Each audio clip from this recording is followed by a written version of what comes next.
All right, we're rolling. The first thing I'm going to ask is if you have a cell phone, make sure right now that it's not ringing.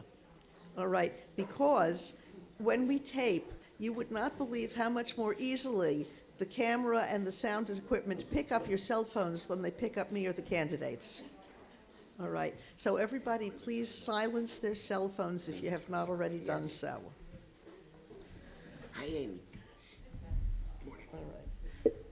I'm going to go over the rules of the debate, and then we're going to go right into audience and league questions. The candidates have already drawn numbers for the order in which they will answer. There will not be any opening statement by any of the candidates, but there will be closing statements. The first person to get a question, and the first question goes to candidate number one first, gets 2 minutes to answer, and then all of the other people on stage get 1 minute to answer. At the close of each series of answers, I will ask the candidates if anybody wishes to say anything in rebuttal. And if anybody does, he or she will get 1 minute to rebut. However, once a candidate has used up his or her rebuttal, that's it for the morning. This is known as a limited rebuttal format, and the reason we do that is there are just a lot of candidates on stage. So it's 2 minutes for the first answer, 1 minute for all subsequent answers. The second question goes to candidate number two first and works its way around. The third question goes to candidate number three, and so on. If you have a question that you want to answer, have answered, and it hasn't come up, are there going to be question runners in the audience, or will somebody have to go out back? All right. Okay. Any questions you have, please make sure they've come up to me already. If you want to ask a question, there should be a box with cards and pencils out in the hallway. Best do that now because we're about to go to the first question. As I say, these have been supplied by both the league and the members of the audience. Timers, are we ready? All right, candidates will get warnings when they have 30 seconds left to go, so they will know to wrap up. At the end of the first period, each candidate will have a 2-minute close, again with warnings. All right, question number one, and it goes to Mr. Ferrara first. All right, how do your credentials and or expertise prepare you for your role on the police commission? Okay, thank you. First of all, let me thank the League of Women Voters for hosting this today. Thank you very much. Could you just repeat the question? Certainly. How do your credentials and or expertise prepare you for your role on the police commission? Okay, my credentials and my expertise basically speak for themselves. For over 30 years, I worked for the largest police department in the world. I commanded on a daily basis, I commanded a force well in excess of the force in Weston today. I have served in many different capacities in that board, most notably in frontline, supervising from a frontline position. Okay, I've handled everything from community policing, homicide investigations, extensive dealings with emotionally disturbed people. I've looked at budgets. I've gone over purchase orders, needs of the department. In 31 years, I've done a lot. I'm never going to say I've done it all because nobody has ever done it all. In 31 years, I've been on the police commission within the department I worked for, okay? I was doing the same things that we do. I've also had to discipline subordinates, discipline police officers, whether it was for inappropriate actions or some threats of force, uncourteous behavior, and stuff of that nature. So I am not unfamiliar with the needs of the town and what they expect from their police officers. I've also devoted a good portion, I want to say since 2003, I've devoted a portion of my life to the needs of police officers. A psychologically and physically fit police officer is an asset, okay? we'll get more out of them, we'll get better Time. results out of them in their personal life and their job. Okay, I'm afraid that's time, sir. Mr. Di Pasquale? So the position of police commissioner in Weston is a position of experience. I have served the town of Weston for close to 18 years now in the position of police commissioner. I'm the vice chair presently. It's a board that is nonpartisan. It's a board that works extremely well together to not only fill the needs of Weston, but do it on tight budgets and care a great deal about the security of this town. So why am I qualified for this position? Experience, background, creativity, and what I've done with the SRO in the schools, the mile of safety, speeding, and protecting the town, and raising 5 kids in town. You have a very good idea what Weston needs. I put them all through Weston High School. I've been here over 30 years, and I'm CEO of a technology company that teaches you administrative duties that are good to serve on a board like the police commission. That's time, I'm afraid. I believe, Ms. Groundlick, you drew 3? Yes. Good morning. I've been a longtime member of the Police Commission, as many as you know, and I'm a longtime resident of Weston. I've seen the town change, and with that change, the necessity to change the police department. We have one of the best police departments in the state, and I like to think that I've been part of making that happen by hiring the perfect candidates who understand our town, understand community policing, respect all Weston citizens, and earn respect in return. All right, Mr. Mueller. Yes, thank you. So I've been sitting in this position up here in front of a group since 1999. I've served on multiple boards and commissions in town, both elected and appointed, starting with the library board here in this building. I've served on the Planning and Zoning Commission, the Board of Finance, and then 6 years on the Board of Selectmen. I took a little break and have been incumbent at this point in the Police Commission for 4 years, running for re-election. I guess what I'd point to is a few things. One, I've worked extremely closely with others in town government, with Woody when he was selectman, and now my colleague on the commission, with Stefan, with others. I work well with people across political party. Jess noted that we are apolitical. I don't recall a vote that has not been unanimous or near unanimous. We get along. It's a very cooperative board for the good of the town. I have budgetary experience, and I think the last thing I would note is something I said, I believe, when I was running for selectman in, 8, 10, 12 years ago. It'll be very clear what I think, because I will always explain why I'm voting the way I'm voting. All right, is there going to be any rebuttal on this one?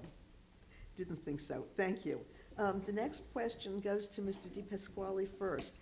It is, do you think we need a larger police force in Weston? That's a good question.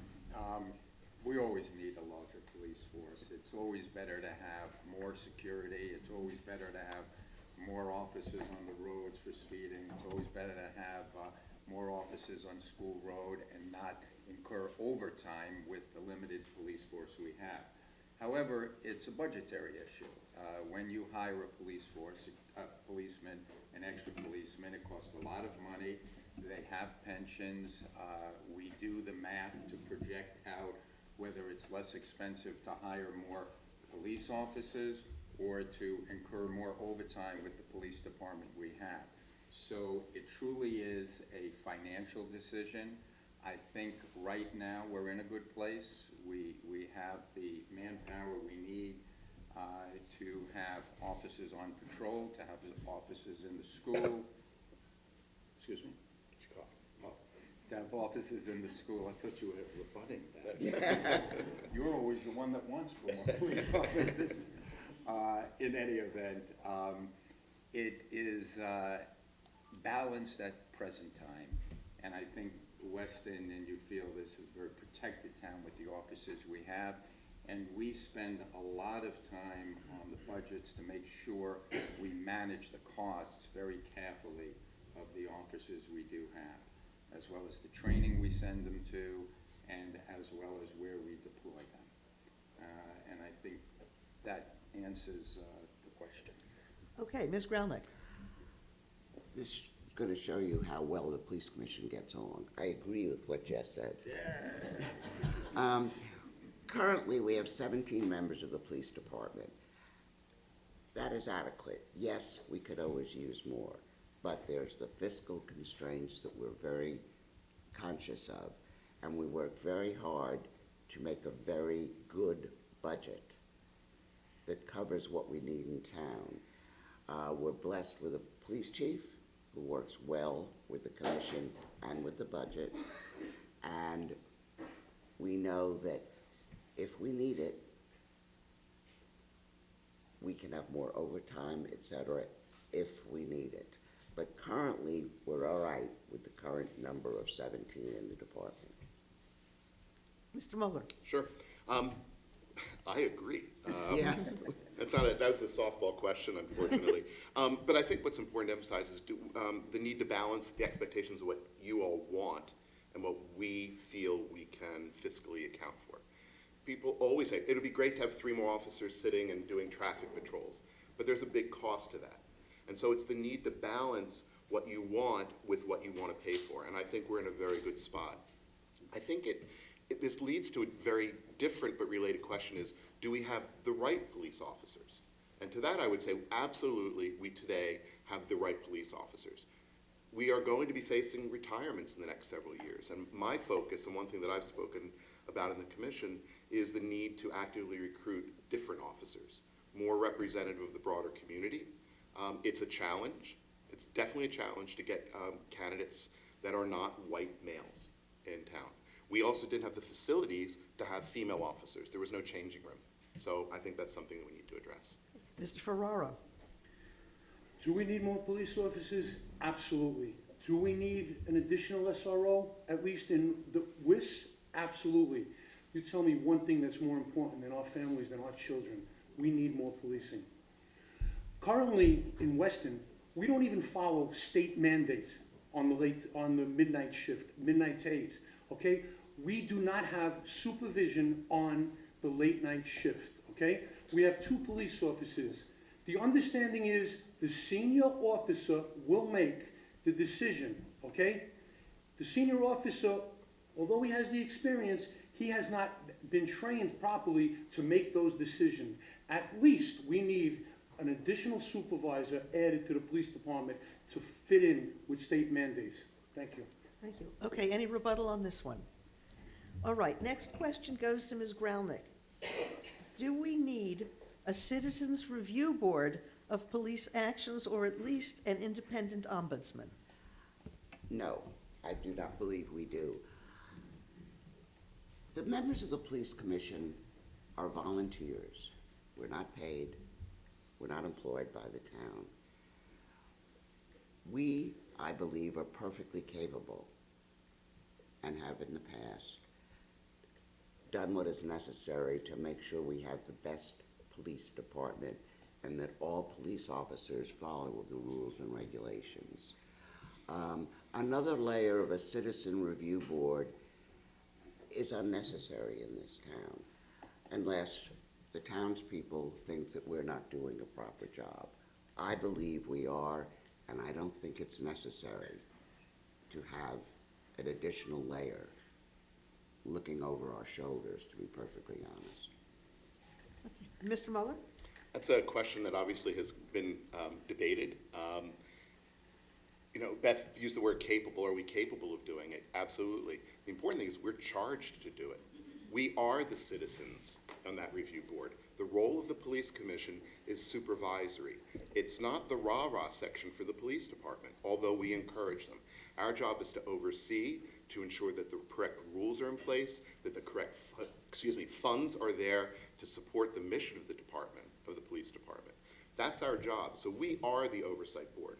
Now, one thing that I did, I co-authored a rewrite of the complaint policy. That was an important step to take to ensure that we were very clear on what a complaint was and also how it would be handled. And I also co-led the one complaint review that we had during the past year. So I've gone through that practice. So are we capable? Absolutely. Do we need a citizens review board? No, because we serve that function. Okay, Mr. Ferrara. I do not think we need a review board. You have people on the police commission with different views, different opinions, okay? And they're also citizens of Weston. They want to protect your rights, your freedoms, and your respects. So they're going to investigate that fully. Personally, if I was elected to the police commission, I wore that shield proudly on my chest for over 30 years. I'm not going to let anybody tarnish that shield. I'm not going to let a false allegation by a civilian member or misconduct of a police officer tarnish that shield. That shield has to remain shining. Thank you. Mr. De Pasquale. So I think the most important point in answering this question is that the people that are facing us right now in front of us and all the other citizens of Weston elect us. We're elected officials. We're sworn in. What that means is we have a civic duty. An appointed board to oversee elected officials would cause friction, would be political, and would not be productive in making anything better. And that's the point, to make things better in Weston. We work well together, as you've heard. We know the process. We know the state mandates. We have written a lot of the regulations, as you've heard. And we have this experience to oversee the police department for the betterment of Weston. We don't need another body overseeing us to oversee the police department. It would cause chaos. So that answer would be no. Okay, any rebuttal on this one? All right, the next question goes to Mr. Mueller first.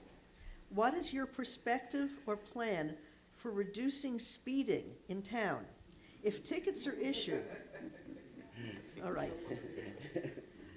I didn't realize that was funny. If tickets are issued, might Weston become known as an enforcement town with more compliance? Mr. Mueller. That's a really good question. Obviously, speeding has come up at pretty much every commission meeting for the last year. We spend a lot of time talking about it. There's been clearly changes nationally in how people obey rules. I think after COVID and after lockdown, the flaunting of traffic rules in general, but traffic rules specifically. It's not speeding. It's people who think that going 6 miles an hour right through a stop sign is okay. It's people who don't stop at the crosswalks. It's not just speeding. It is a general behavioral issue that I don't know that we have the power to address. We can have officers out writing tickets. They do that.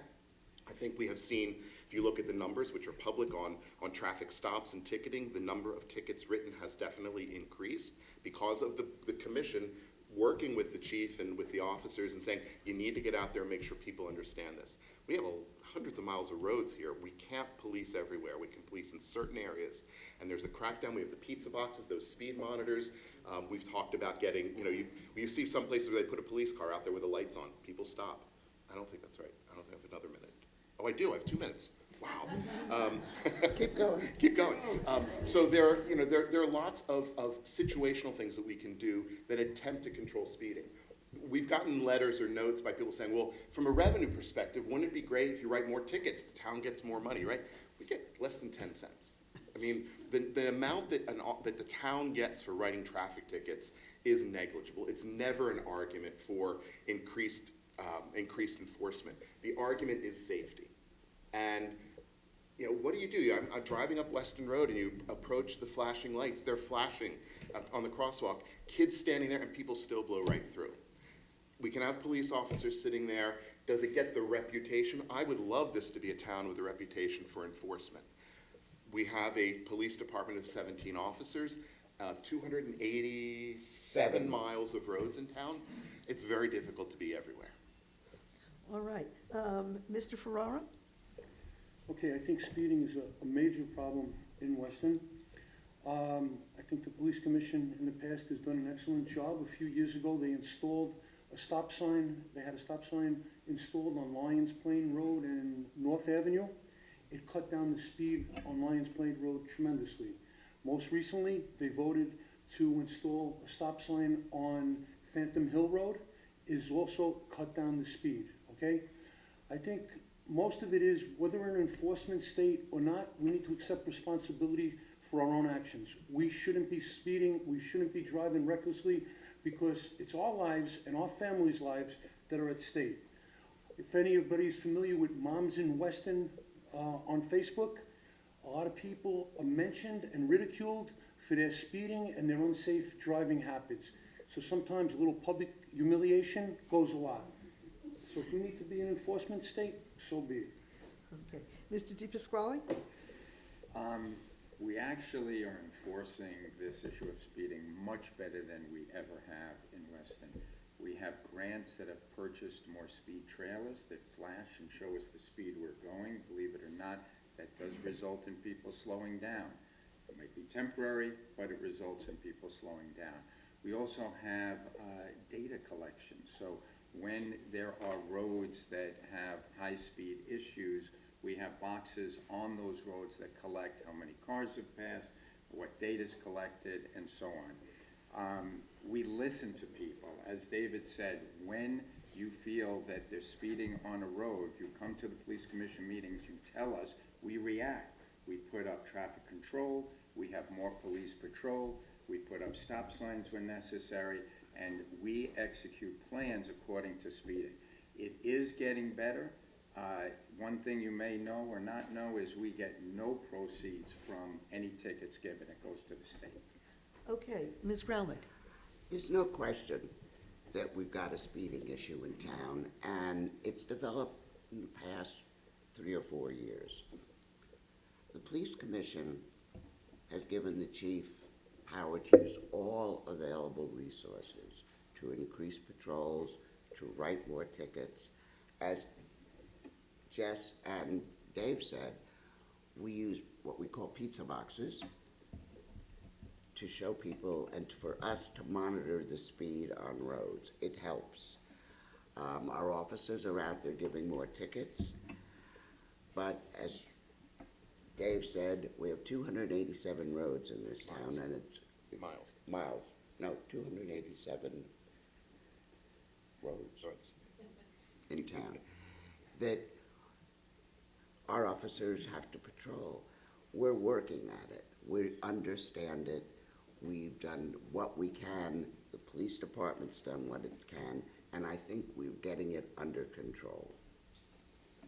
Okay, any rebuttal on this one? All right, the next, Yes. Exactly. Someone silently. whoever is leaning on that, please stop. All right, the next question will go to Mr. Ferrara first. Why are there so many car thefts now, and is there anything we can do locally besides encouraging residents to lock our cars? Okay. Yeah. All right, I think there is a lot we can do, okay? But it's gonna come from ourselves, all right? Most of these police thefts deal with common sense, okay? Unfortunately, common sense is not always so common.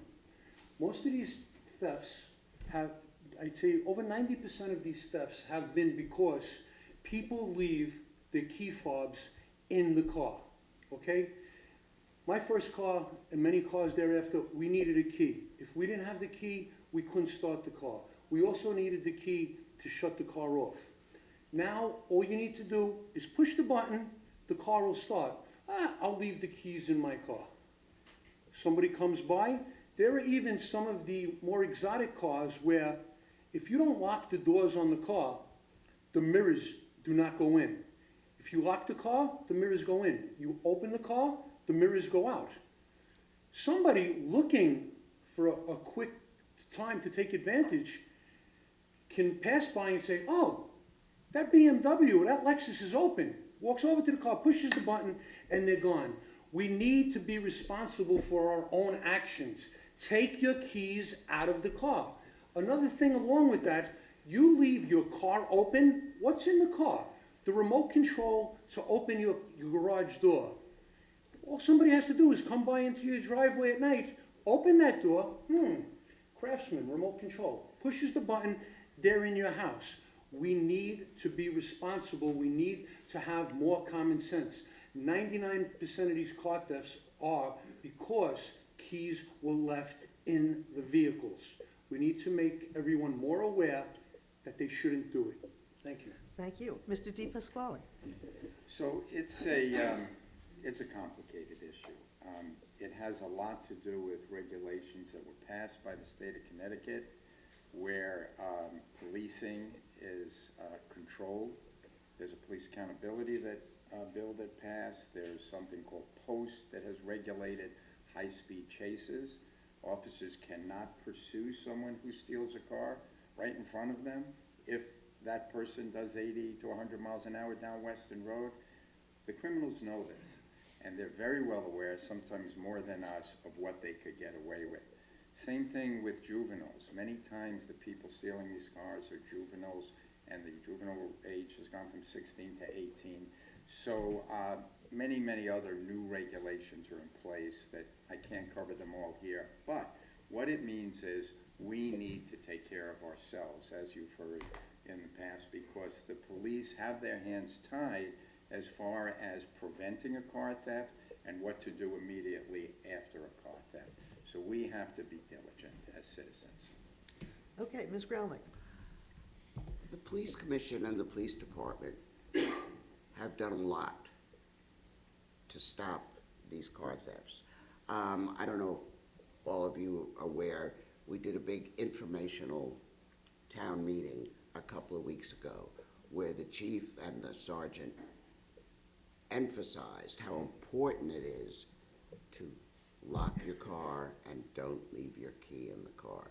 Every one of the cars that was stolen, there were 12 cars stolen in Weston, every one of them was unlocked with a key in it. So this will go a long way in stopping this. And it's difficult for the department, obviously, to enforce this. We can't chase anybody that steals a car. But if all citizens of this town become more aware and lock your car and don't leave your key in it, it'll help a lot.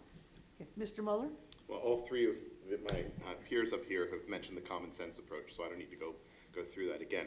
Beth noted we did have a town hall meeting. Good number of people, roughly the same number of people attended to hear the message, lock your car, common sense. There is a regional task force that has been charged with all the towns in the area to look to address this. No one's explained why there's no pursuit written into the current policy at the state level.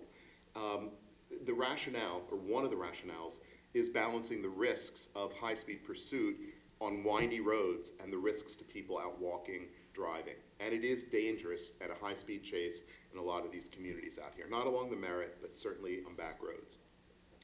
So it's balancing the loss of property loss versus loss of life in many cases, and there's ample evidence from around the state. So it's a question of cooperation, but I think it's important to say we all are aware of this. I think it's 12 or 15 cars this year in Weston. It's 100 cars in Westport year to date. They're 2.5 times the size of us. Okay, and the reason thank there you. are 2 points of exit, the Merritt Parkway and 95. We just have the Merritt. Okay, Sorry. thank you. That's time. I'm going to probably go into one last question and then go into closing statements. But on this question, I have a question of my own for the league. Are the police in Weston unionized? The police department? Police department is? Yes. Okay. In that case, the way I'm going to phrase the question, and this one will go to Mr. Di Pasquale first. What should be the role of the police commission in dealing with the police union? Well, policemen are unionized all around the country. Unions are good, and unions protect police departments, protect teachers, protect other types of people that work in unions that help them. What the commission has to do is negotiate with the president of the union and police department to make sure the contracts that are done when they come up are proper, efficient, fiscally responsible for the town of Weston and the taxpayers. Also, other things that are in the contract regarding health benefits, pensions, disability, all are things that come under the control of the police commission, and I think we're very good at it. This is complicated. It takes a lot of years of experience to, quite honestly, understand it and to know the nuances of negotiating police contracts and dealing with the union. Police officers feel that they obviously need a union because that helps them and their families have the type of job that it's very risky, and it gives them protection now and protection in the future. They're also at risk of getting hurt many times, and the union is helpful there when they have disability claims and other issues that come up in their daily policing. And even in a town like Weston, where they're not at risk to the same degree as maybe a Bridgeport or New Haven, you'd be surprised how many of our officers get hurt in the line of duty. So unions and how we react as police commissioners in dealing with the unions is really to help the people of Weston, to act on the behalf of the citizens of Weston, to negotiate good contracts, good benefits, and make the balance of happy police officers and a happy town from a tax standpoint. Ms. Grelnick? I've been the main police commissioner who's negotiated the past 3 or 4 union contracts in town. The last one was passed 3 years ago, it's up next year. I've worked closely with the police department members to negotiate a contract, and I've worked closely with the town attorney. And as a fellow commissioner said, we work hard to balance the needs of the union and the police officers with the fiscal needs of the town and our responsibility as an elected commission to make sure that we help the police but keep everything fiscally responsible and understand what the town can and cannot afford. All right, Mr. Mueller? I mean, this is kind of almost a yes/no question. Should there be union? Yes, absolutely, there should be a police union. It works in many ways to the advantage of both sides of that conversation. And I think that's the important point, is negotiating. In the union-town relationship, we are negotiating with the union on behalf of the town. We're not negotiating with the town on behalf of the union. They are a group that represents the police officers, and our job on the commission is to ensure that we optimize the outcome, that we get a contract that works well for the police officers and works well for the town. Specifically financially, that is really the primary goal. What do we give? And it's things as what we might consider as everyday as, what is a holiday?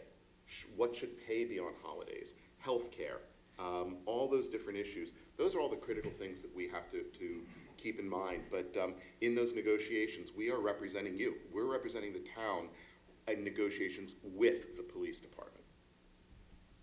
Okay, Mr. Ferraro? Can you repeat the exact question, Yes. please? What should be the role of the police commission in dealing with the police union? All right, the role of the police commission when dealing with the union is strictly management, okay? We are the management of the police department, and we need to negotiate that contract with the police union. Once that contract is negotiated, okay, we need to uphold our contractual obligations. But our police officers need to uphold those obligations also and adhere to the guidelines that we put into those contracts, all right? And we do hold them to a higher standard. The union can also help the police commission, because if police officers are experiencing difficulties in certain areas through that union, the individual members might not want to, of the police department, might not want to come to the police commission directly, but through their union representatives, they can come to the police commission and relate to us any problems they may be having, and we can try to correct them. Thank you. Thank you all. Is there any rebuttal on this one? Hearing none. I am going to thank the audience for the other questions submitted, but because we have another debate following this one, I am going to, at this point, ask the 4 candidates for police commission for closing statements. 2 minutes each, and by luck of the draw, Ms. Grelnick goes first. Thank you. I would like to be reelected to the police commission to continue to work to make sure we have one of the best police departments in the state. Currently, we are a highly rated police department. I want to ensure that we have officers who are aware of community policing, cooperate fully with members residents of the town, work well with the residents of the town, and earn the respect of all of Weston citizens by treating all of Weston citizens fairly. I also want to make sure that while the officers earn the respect, the members of the police department respect the townspeople in return.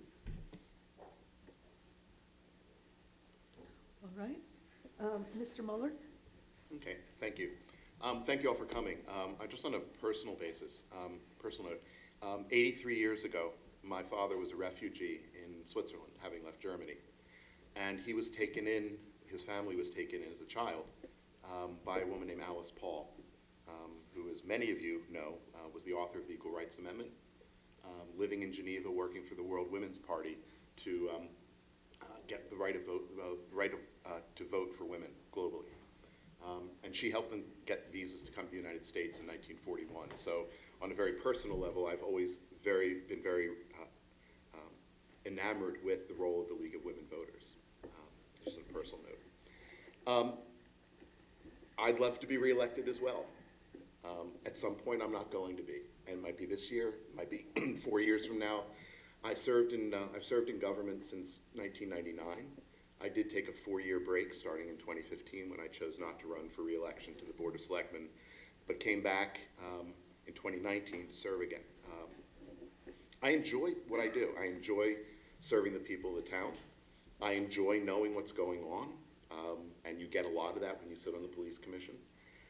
I think, as I wrote in my statement, which the league asked us to put together, you know, what I think is important is expectations management and balancing what you all want, what we synthesize that as your representatives, and then what we do with it in terms of sitting down and working on police matters in this town. This is a very safe community. It's a very safe community, and I shudder a little bit with all the conversation about car thefts, that people outside think that this is a dangerous place to live. And by and large, the crimes, the things that the officers in this town do are not dealing with horrific cases. They're dealing with stuff that just keeps us feeling safe. And I have to stop. Sorry. Tune in 4 years for the sequel. Thank you. Mr. Ferrara? Okay, my parents, God bless them, were right in naming me Frank. One of my best attributes is also one of my worst qualities. I'm going to tell you exactly what I think and what I feel, because I am Frank. In my 31-year career serving the world's largest police department, I've served in a number of capacities, from community policing, investigating homicides, to being an emergency psychological technician. All the while, I worked my way up from walking the beat to being a supervisor serving on the front lines. I mentioned earlier to you about tarnishing the shield. I'm not going to let that happen from anyone. Since my retirement, I dedicated my life to the well-being of police officers. Policing is a hard job, and it takes toll on the men and women who choose it as a career. That life of a police officer is unlike any other. Putting others' needs before their own is the core component of a good police officer. I also have given back to the community, from getting warm coats to children in need to giving mobility to seniors. I have served on boards and panels in the past and have been an asset to them because of my hands-on police experience. Simply serving on a board for a number of years does not, in and of itself, make a person qualified to sit on that board. The Police Commission needs all commissioners to have direct police experience. First responders, lawyers, social workers, psychologists, etc., or someone like myself that brings the experience with direct correlation to what police officers need. They need to bring that experience and insight to everything the Police Commission is confronted with. If not, we end up with unsupervised projects that require constant revision and cost to the taxpayer, or end up squandering a grant. As a Weston resident who has children, grandchildren still attending Weston schools, I love this community. Not only do I bring experience of police work to the table, I bring passion and enthusiasm of a resident who loves this town. Please, vote for me on November 7th. Thank you. Mr. DePasquale? Well, I'd like to thank Jean. I'd like to thank the League of Women Voters, and I'm very impressed by the turnout today on a rainy Saturday morning. I very much wanted to be here. I drove 3 hours from the Boston area this morning after a wedding last night for 1 in the morning. So I felt it was my civic duty, and I felt that I wanted to be here to address the citizens of Weston. I appreciate your vote. When you're an elected official and you put yourself out there, the payback is certainly not money, because it's pretty slim on this board. We don't even have a party at Christmas time because there's no budget for it. But what we do appreciate is the pat on the back, the vote, the support that we are doing a good job for the citizens of Weston. So that's quite important. Now, why would you want me to continue doing what I've been doing for 18 years? Number one, I spearheaded the SRO program. It was unpopular, and it worked. And then we did a second SRO, and now we're looking at other ways to have security in Hurlbut and WIS. So that's been the number one thing that I've done over the years. Secondly, I'm a big believer in training of the police officers. I'm a big believer in speed control, traffic control. And I urge everyone here to please show up to police commission meetings. You will learn something, you could complain about something, and you could get us to execute things that might be good for your roads, your community, or whatever the issue is that you'd like to bring up. Budget is very important to me. I have been on the overtime committee for a long time, and we reduced overtime through many different ways and ways we handle the budget. And fiscal responsibility is quite important. And then, you know, lastly, the issue of having 5 kids in Weston, raising those kids, putting them through schools, being here 33 years, gives you a sense of the town to be able to serve you well. I've seen the town change, and it's changing for the good. So you want a police commission that protects you that way. Thank you. Thank you. On behalf of the League, I would like to thank all of you whose questions we got to ask and all of you whose questions we didn't get to ask. We appreciate your participation. Particularly, I would like to thank all 4 candidates for Police Commission. David, did you speak? Did you speak for 2 minutes?